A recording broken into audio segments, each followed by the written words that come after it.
donde luego pueda empezar a buscar sus propios recursos esa persona. Oui, parce que je voudrais en finir pour dire que je donne un peu l'exemple de Queer Amnesty en Suisse. Amnesty, vous savez bien, c'est une très grande association internationale, mais dans Amnesty, ils ont formé une cellule qui est Queer Amnesty International. Ça veut dire que Queer Amnesty ne s'occupe que rien que... C'est une association gay qui est dans Amnesty. Et ils ont encore une cellule dedans qui ne s'occupe que rien que des asylants, donc des immigrés qui viennent en Suisse. C'est vrai. Et c'est eux qui cherchent. Ils vont chercher parce que les immigrés sont des gens frustrés quand ils arrivent dans un... Parce que moi, Africain, quand je suis arrivé ici, la première fois en Espagne, j'avais peur. Je ne sais même pas comment je peux m'adresser aux gens, je ne sais pas. Parce que je suis dans un pays où tout est noir. J'arrive dans un pays où tout est blanc. Donc, je suis frustré, je ne connais pas la culture espagnole, je ne connais pas la culture, c'est une nouvelle culture que je ne sais même pas comment m'adresser à eux. Donc, peut-être, un de tes amis peut rencontrer un asylant. Il dit, bon, voilà un asylant, et c'est lui qui peut dire, voilà, je connais une association qui se trouve là-bas, est-ce que tu peux aller là-bas, ils vont t'aider. Donc, c'est un peu ce genre de truc que je voudrais que dans ces associations, vous essayez de créer pour remonter le moral des asylants. El ejemplo, por ejemplo, de Amnistía Internacional en Suiza, que lo que ha hecho ha sido crear un grupo dentro de esa gran organización que es la Suiza, que es Queer Amnesty, que cuida en concreto de la protección de los derechos LGTB, pero luego además dentro de este Queer Amnesty lo que han hecho ha sido crear un equipo de ayuda al refugiado que van a la calle a buscar dónde están los refugiados y a apoyarles, a hacerles porque él mismo cuando llegó a España, aparte de que no hablaba el idioma, tenía miedo, no sabía cómo dirigirse a la gente, no sabía, viene de un país donde todos son negros y llega aquí y todo el mundo es blanco, ¿no? Entonces lo que invita es a que de alguna manera que se empuje la sociedad civil, ¿no? Que se creen esas asociaciones que den alguna forma de abrigo para que sean ellos mismos los que puedan salir adelante, ¿no? Et s'il vous plaît, c'est pas sur le plan financier, c'est sur le plan moral. Parce qu'un asylant demandeur d'asile en Espagne est suffisamment aidé par le gouvernement espagnol. Mais il n'est pas aidé moralement. Il n'y a que, quand je parle surtout sur mon cadre, parce que je suis homosexuel et je parle dans le cadre des homosexuels. Donc, il est aidé financièrement par le gouvernement espagnol, mais dans le cadre moral, il est vraiment perdu. Alors, donc, si l'association peut lui l'amener dans son intégration, de relever un peu son moral, c'est une bonne chose. Je vous parle parce que je suis victime. Si ce n'était pas Elena qui est aujourd'hui, qui essaie d'interpréter aujourd'hui, sincèrement, je serais toujours dans l'ombre, dans ma cachette, dans mon sac frustré là où j'étais. Et grâce à elle, elle m'a présenté à beaucoup de ses amis, à beaucoup des associations où aujourd'hui, je vous parle avec une fierté. Je suis fier de vous, je n'ai pas peur parce que je ne pouvais pas me placer devant. C'est pour moi une première fois de me placer devant des gens comme ça là, et m'exprimer. Vous voyez que je m'exprime aussi avec une certaine expérience comme si je l'avais déjà fait, alors que je n'ai jamais fait une telle chose. C'est à cause du moral, de l'apport moral qu'ils m'ont donné, qu'elles ont apporté beaucoup pour moi. No habla de apoyo financiero, porque el gobierno español da suficiente apoyo en ese sentido como para que ningún demandante de asilo no lo necesite. Habla sobre todo de apoyo moral, porque él en su caso, siendo homosexual, se sentía absolutamente perdido y no sabía de qué manera dirigirse a esta sociedad, ¿no? Entonces ha sido el ir encontrando una persona tras otra y luego de ahí las asociaciones, lo que a él le ha dado también mucho más sensación de respaldo, de fuerza, de apoyo y de ver de una manera como más positiva el proceso en el que está, ¿no? Donc, je ne sais pas si j'ai répondu à la question valablement. Es que no sabes si te ha contestado. Sí, claro. Si quieres un manual, un PDF. ¿Alguien tiene alguna preguntita pequeña que a lo mejor estamos todos un pelín cansaditos? Y yo quería preguntar a Jonathan, porque habéis comentado que en Suiza pues a él le denegaron el asilo y a Rachel también se le han denegado. Entonces, aparte de todo ese trabajo que hacéis desde lo cotidiano, en el día a día, trabajando con ellos, a nivel de apoyo psicológico, a nivel de contactos, a nivel de cobertura, a nivel político, ¿qué estáis haciendo para, porque al fin y al cabo estamos dentro de una ley de extranjería que cada vez está restringiendo más los derechos, independientemente de ser homosexual, es decir, simplemente el hecho de venir de otro país, pues automáticamente por características raciales, eres rechazado? Entonces me interesa saber qué estáis haciendo a nivel político para cambiar toda esa ley. Was it about political things? It's a question that, well, he was saying that Eric Case was rejected when he was asking for asylum in Switzerland, and also Rachel Case was also rejected, in this case in Belgium, and he was curious whether in Queer Amnesty in Switzerland you have some political activities related also to the immigration law, given that it goes beyond LGTB migrants or refugees, but incorporate questions of race and racism and etc. Racism, gender. And what is your take into that?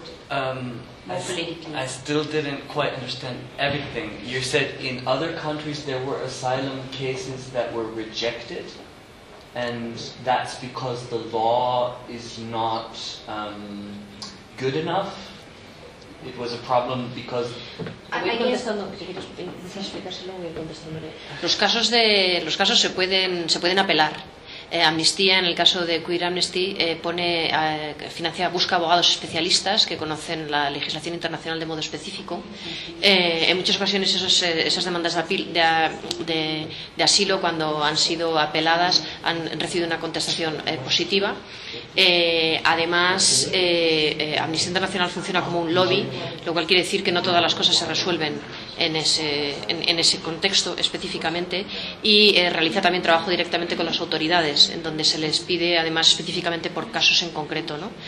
Hay por una parte una acción popular de gente que se le pide cartas, etcétera, pero también hay esa acción de presión en torno a... O sea, la acción toca muchas bandas, ¿no? I still don't really... No entiendo de verdad la pregunta. De todas formas, si me permitís meter un poquito una línea, el caso concreto de Eric fue rechazado en Suiza, no porque, porque lo que plantean es que hay un defecto de forma, tal como está planteado. Y hacen referencia, no sé si el protocolo, el tratado de Dublín, sí. Lo que se plantea es que en determinados países se entienden como países seguros. Entonces, aquella persona que entra, en el primer país que entra es donde se tiene que solicitar asilo. Entonces, dado que el primer país que Fingerprint in the system. Entonces, el primer país donde Eric entra es en España. En Suiza se lo rechazan porque debería acudir a las autoridades españolas para solicitar asilo. And there's a European database. Exactamente. Entonces, esto es una cuestión que se produce en todos los casos. Por lo que yo he entendido de la entrevista de Rachel, lo que se plantea es otra cuestión. Yo tenía una pregunta por ahí, ¿no? La cuestión que se plantea en el caso de Rachel tiene que ver, Rachel, tiene que ver con una demanda de prueba de la autenticidad, en este caso de la identidad lesbiana. Sí. El problema que hay es cómo se prueba eso, que esa sería mi pregunta. Claro. Y que además tenemos precedentes en el Estado español de chicas africanas que además en la deriva de llegar han tenido que prostituirse, tienen un hijo, y dice el juez, es usted poco lesbiana porque como tiene un hijo y no nos creemos que has llegado prostituyéndote, pues no nos creemos que eres lesbiana y mientes en tu petición de asilo. Tenemos un caso de una chica africana camerunesa, jugadora de fútbol, que ha tenido que salir de su país, y aquí la gente de aquí resulta que no nos creemos ese tipo de cosas. La primera instancia por el que pasa, el primer juez rechaza la petición de asilo precisamente sobre esa base. Se rechaza que pueda ser lesbiana dado que está embarazada. Está embarazada porque en el proceso del viaje, ha ejercido la prostitución, ha perdido a su compañera, entre otras cosas, y el hecho de estar embarazada se entiende como prueba de que no es realmente lesbiana. De todas maneras, el caso de Rachel, ella entra en contacto con organizaciones de defensa de los derechos humanos a posteriori que su petición de asilo es rechazada. Es un abogado del gobierno lo que se le pone, ¿eh? En principio, además, la ley de asilo no exige que tú pruebes tu condición de homosexualidad. Lo que pasa es que los hechos, como se teme al fraude, y luego también depende del tipo de juez, el perfil que tengas, si lo solicitan, lo consideran como no probado. O sea, porque no por ser homosexual te van a dar asilo, sino porque realmente pruebes que tu vida allí está en peligro y has sido perseguido. Exacto. Eso es lo que tú tienes que probar documentalmente y con suficiente que sea fidedigno. Ya, pero muchas veces, ¿qué vas a probar? ¿Esta es la piedra que me tiraron?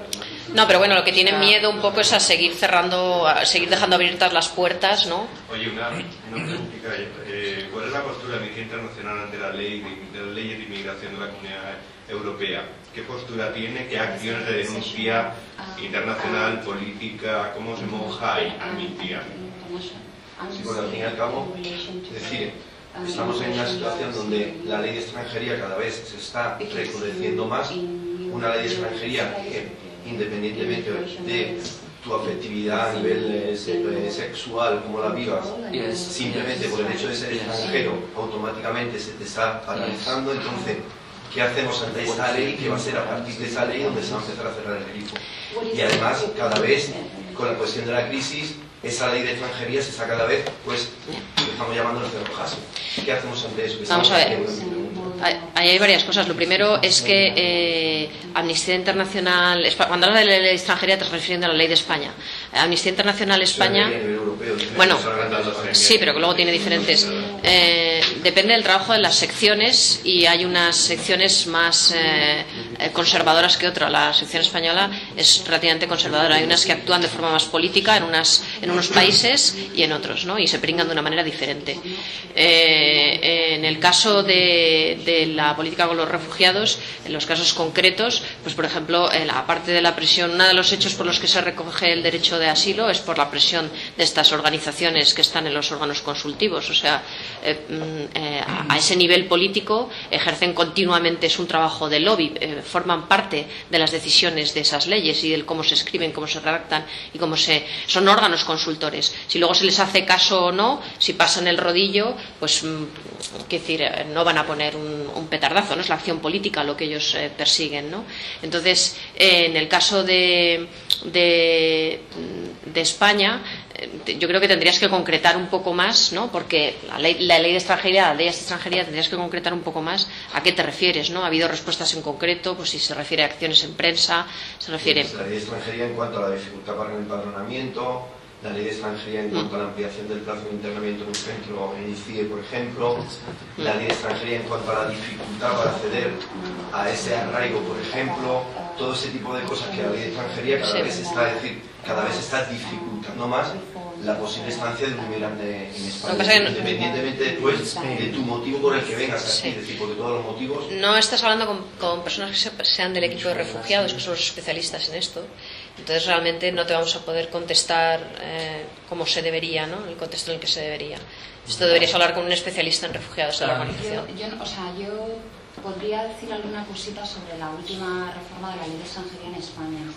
A ver, es una reforma bastante ambivalente, porque, por ejemplo, introduce dentro de la reagrupación familiar, si bien reduce... Carmen, ¿puedes hablar un poquito más alto? Perdón, la reagrupación familiar, si bien introduce, por ejemplo, una cosa novedosa que no está hasta este momento, que es la posibilidad de reagrupar a no solamente los cónyuges, sino aquellas personas que tuvieran una relación afectiva equivalente a la posición de cónyuge, donde incluye, por ejemplo, personas LGTB, cosa que antes no se incluía.